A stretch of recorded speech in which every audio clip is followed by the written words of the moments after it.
Live from New Delhi, you're watching DD India Live, India's voice to the world. I'm Siddharth Bharadwaj. Coming up in the next 30 minutes. Israel-Hamas three-day humanitarian pauses to begin from Sunday. Mass polio vaccination set to begin in Gaza after the deadly disease re-emerges.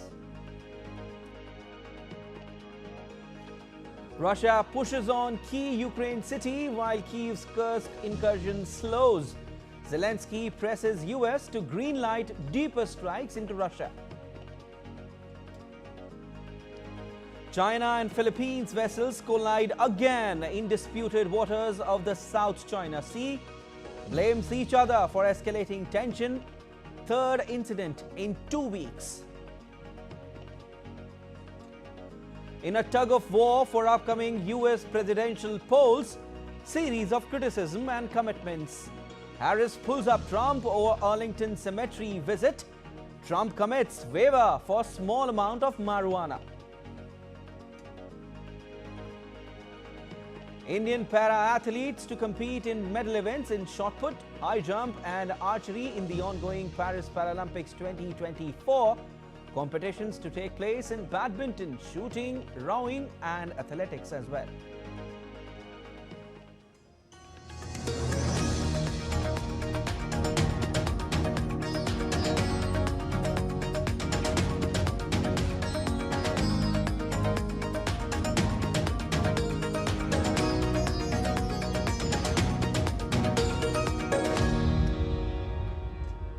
The United Nations on Sunday started vaccinating children against polio in the Gaza Strip during daily 8-hour pauses in fighting between Israel and Hamas. Over 600,000 children will be covered under the campaign. The World Health Organization says that at least 90% of the children need to be vaccinated twice, with 4 weeks between doses for the campaign to succeed. Last week, a baby was paralyzed by the type 2 polio virus, the first such case in the Gaza Strip in 25 years. Over 2,180 health workers and community outreach workers are ready and will support the campaign. The campaign will be delivered through 392 fixed points and almost 300 mobile teams. This is a massive operation. The security, of course, is paramount. Russia has made sweeping advances in recent days that threaten to outweigh the gains made by Ukraine in its cross-border attack into Kursk region. Russian forces claim to be few kilometers away from the Ukrainian city of Pokrovsk. Home to a key railway station and major roads, Pokrovsk is an essential supply and reinforcement point for Ukraine's troops on the eastern front line. The battle for Pokrovsk is a continuation of the conflict for Avdiivka, which Ukraine lost in February after months of fighting. Avdiivka, which is about 40 kilometers southeast of Pokrovsk, was seen as a fortress that protected the settlements and roads to its west, helping to bolster Ukraine's presence along the entire front line. Meanwhile, the progress of Ukraine's landmark cross-border offensive has slowed considerably in the past week. Meanwhile, Ukrainian President Volodymyr Zelensky increased pressure on the United States to let Kyiv strike deeper into Russian territory after his representatives met senior US officials in Washington on Saturday. He said that clearing the Ukrainian sky of Russian-guided aerial bombs would be a strong step to force Russia for just peace. Appealing to the United States, Britain, France and Germany, he said they need the capabilities to truly and fully protect Ukraine and the citizens of the country.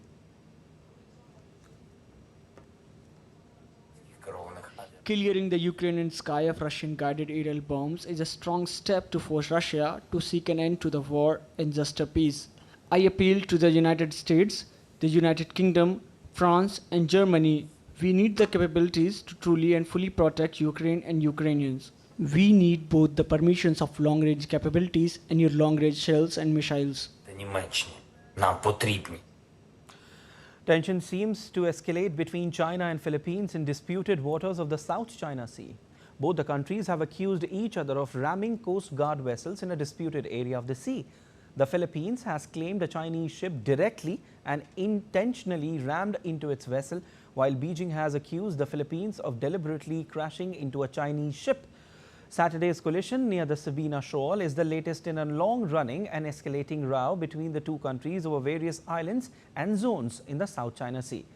Within the past 2 weeks, there have been at least 3 other incidents in the same area involving ships belonging to the two countries. The South China Sea is a major shipping route through which $3 trillion worth of trade passes through a year. Beijing claims almost all of the South China Sea, including parts claimed by Philippines, Brunei, Malaysia, Taiwan and Vietnam.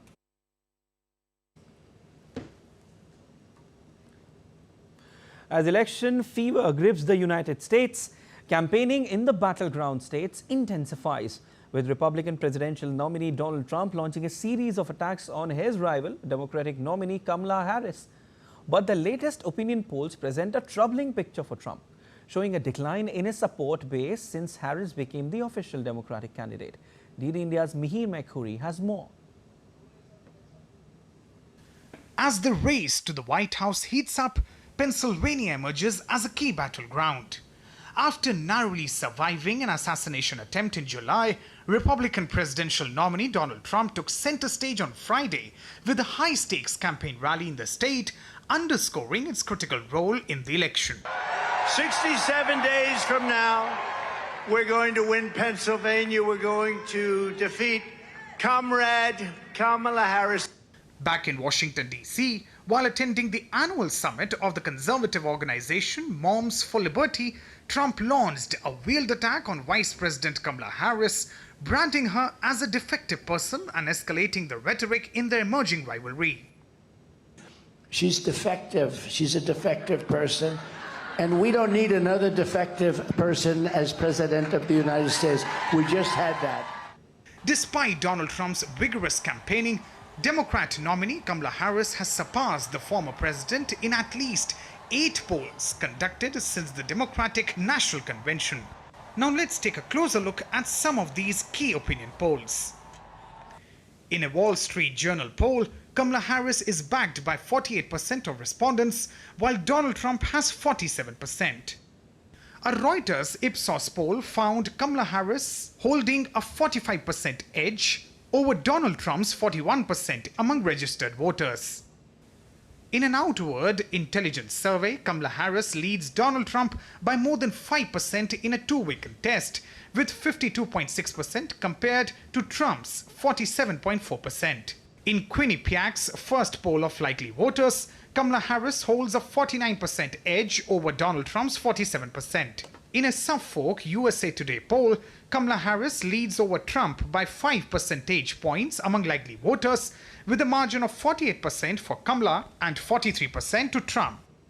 Opinion polls indicate that Donald Trump has struggled to maintain support among women voters since Kamala Harris became the Democratic presidential candidate for the November 5 election. In a Reuters Ipsos poll released this week, Harris leads Trump by a notable 13 percentage points, with 49% of women voters backing her compared to Trump's 36%. However, the same poll offers a glimmer of relief for Trump, showing that he maintains a narrow lead over Kamala Harris in 7 key battleground states. Among registered voters, Trump holds a slight edge with 45% compared to Harris's 43%. Mihir Mekhuri reporting for DD India. U.S. Vice President Kamala Harris on Saturday fiercely criticized former President Donald Trump for using his visit to Arlington National Cemetery as a political stunt. Harris condemned Trump's appearance, calling it a disrespectful act against the sacred ground. This critique followed Trump's participation in a wreath-laying ceremony and his visit to Section 60, a hallowed area restricted from political activities. Trump's campaign captured footage from the visit for promotional purposes, igniting controversy. Trump, addressing a Pennsylvania crowd on Friday, claimed that families of fallen soldiers from Afghanistan had requested his visit.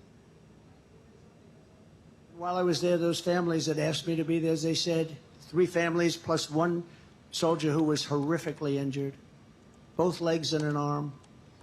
And they asked me if I would be there, so I went.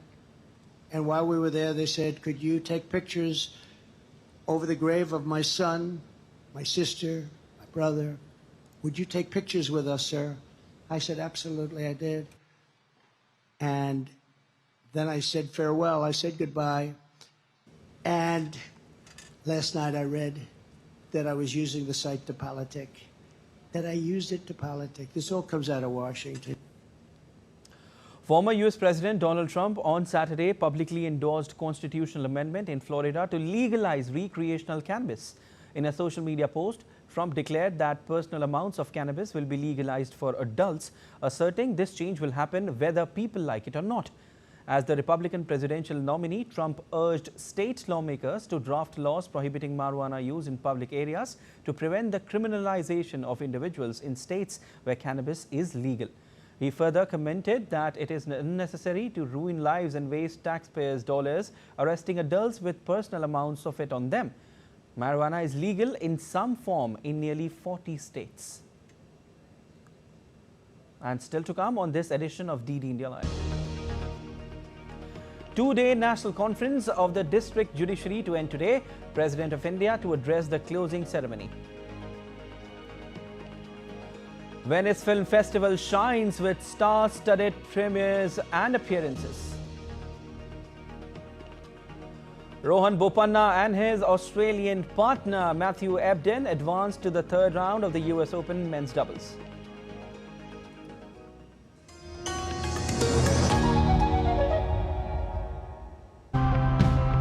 As our ecosystems change, we not only need to amplify our efforts to save them, but we also need to adapt our lives. Today, everything grows here. At an altitude of 5,000 meters, we grow mushrooms, strawberries, watermelon, and tomatoes. It's been made possible by the introduction of technology. It's like with stocks. You diversify your portfolio to minimize risk. That's what we're trying to do with the mixed forest, too. People's mindset is changing in favor of electric mobility, and I see huge success in the future as well. Same eelgrass is one of the most important elements in the ecosystem along the Baltic Sea coast. It produces oxygen and provides habitat for smaller fish.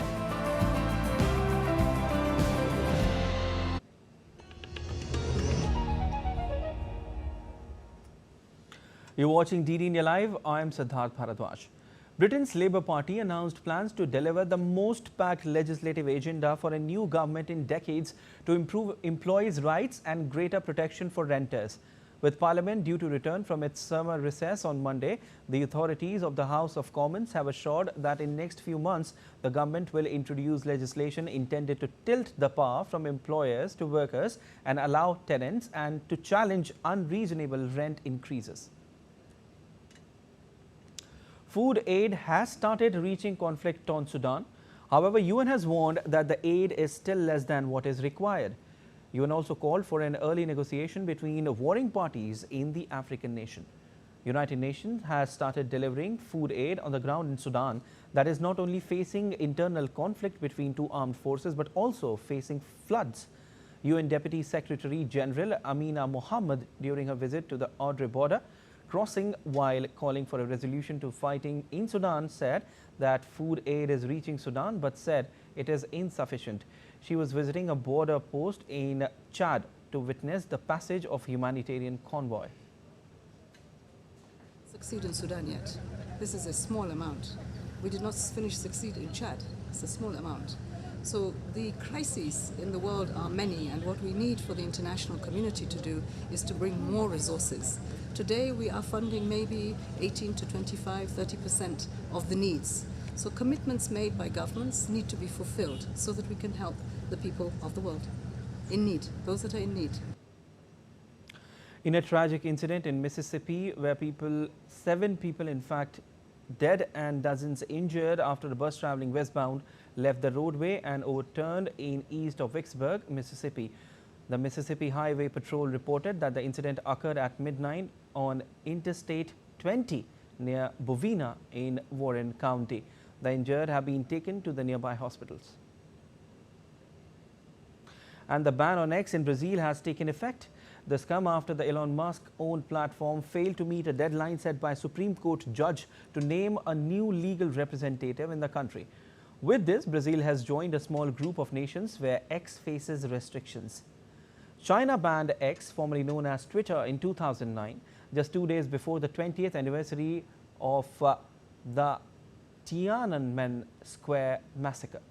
In 2009, Iran also blocked the social media site amid protests over disputed election. In 2022, Russia blocked X amid the conflict with Ukraine. Pakistan banned X during its 2024 parliamentary polls. Venezuela suspended X earlier this year amid protests over a disputed poll in which President Nicolas Maduro was declared the winner.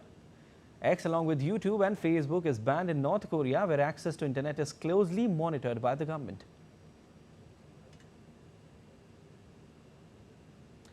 India's Prime Minister Narendra Modi outlined vision for the third term of his government at the ET World Leaders Forum on Saturday.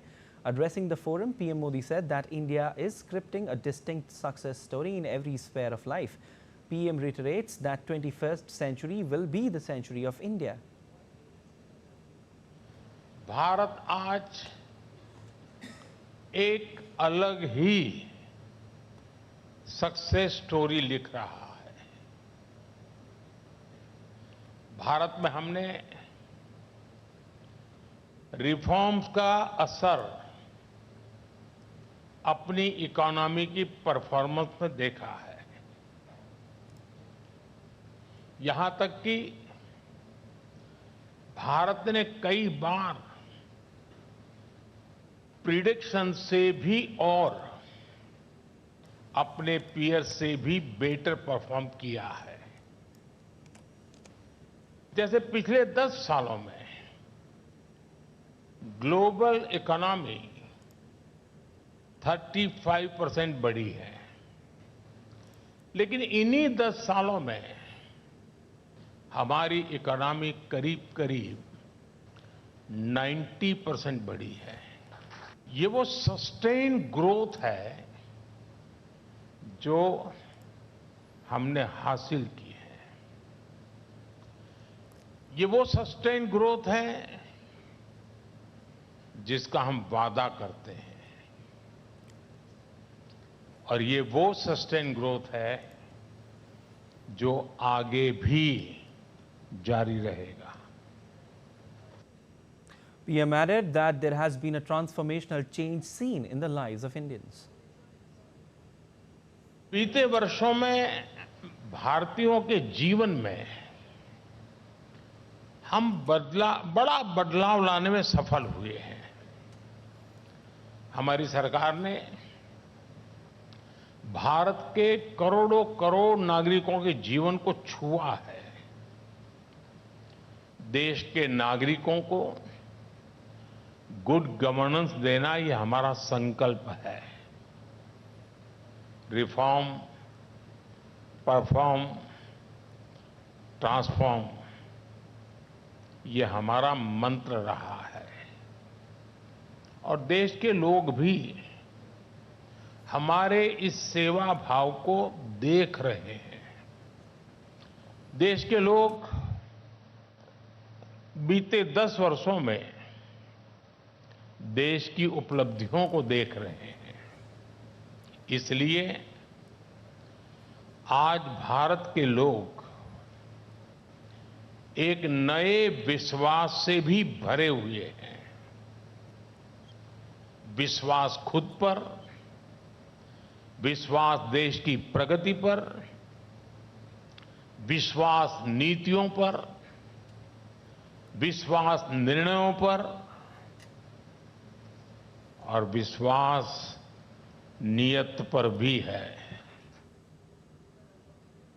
India's Prime Minister Narendra Modi inaugurated a 2-day national conference of the district judiciary at Bharat Mandapam in New Delhi on Saturday. The event saw the presence of Union Minister Arjun Ram Meghwal, Chief Justice of India D.Y. Chandrachud, and Supreme Court Bar Association President Kapil Sibal. In his speech, Prime Minister Modi highlighted the 75-year journey of the Supreme Court. DD India's Rahul Upadhyay brings us more. India's Prime Minister Narendra Modi on Saturday addressed the National Conference of District Judiciary on the occasion of 75 years of the country's apex court, the Supreme Court of India. PM Modi addressed the conference in the presence of Chief Justice of India, D.Y. Chandrachud, Supreme Court Bar Association President Kapil Sibal, and several other dignitaries. In his address, Prime Minister Narendra Modi said that generations of Indians have contributed to the judiciary by trusting it. No one has ever distrusted the Supreme Court or the judicial system. Bharat के लोगों ने कभी supreme court पर, हमारी न्यायपालिका पर अविश्वास नहीं किया। इसलिए सुप्रीम कोर्ट के ये 75 वर्ष मदर ऑफ डेमोक्रेसी के रूप में भारत के गौरव को और अधिक बढ़ाते हैं। Talking about the new criminal laws, PM Modi said that the country has seen massive changes in the justice system after 60 years of independence. इन कानूनों की भावना है citizen first, dignity first and justice first. हमारे criminal laws शासक और गुलाम वाली colonial सोच से आजाद हुए हैं। सेडिशन जैसे अंग्रेजी कानूनों को खत्म किया गया है। न्याय संहिता की सोच नागरिकों को सजा देगा, यही एकमात्र नहीं है, लेकिन नागरिकों को सुरक्षा देना भी है। The Chief Justice of India, D.Y. Chandrachud, termed the district judiciary the backbone of the judiciary and said it is a crucial component of the rule of law. The quality of our work and the conditions in which we provide justice to citizens determines whether they have confidence in us and is a test of our own accountability to society. The district judiciary is therefore called upon to shoulder tremendous responsibility and is aptly described as the backbone of the Indian judiciary. The two-day conference will throw light on ease of justice and speed of justice, human resource and issues pertaining to the justice system. The conference will also have a session on judicial wellness. Rahul Upadhyay's report for DD India. And India's President Draupadi Murmu will attend the closing ceremony of National District Judiciary Conference in the national capital. Now, Jude Law and the cast of thriller movie The Order, directed by Justin Kurzel, made a dazzling appearance on the red carpet at the Venice Film Festival. The star-studded ensemble, including Jude alongside co-stars such as Tilda Swinton, posed for photographers with enthusiastic applause from the crowd. Fans and critics alike are eager to see how The Order will fare in the competition, with many already buzzing about its potential for major awards at Venice. Let's take a look at all the updates from Paralympics.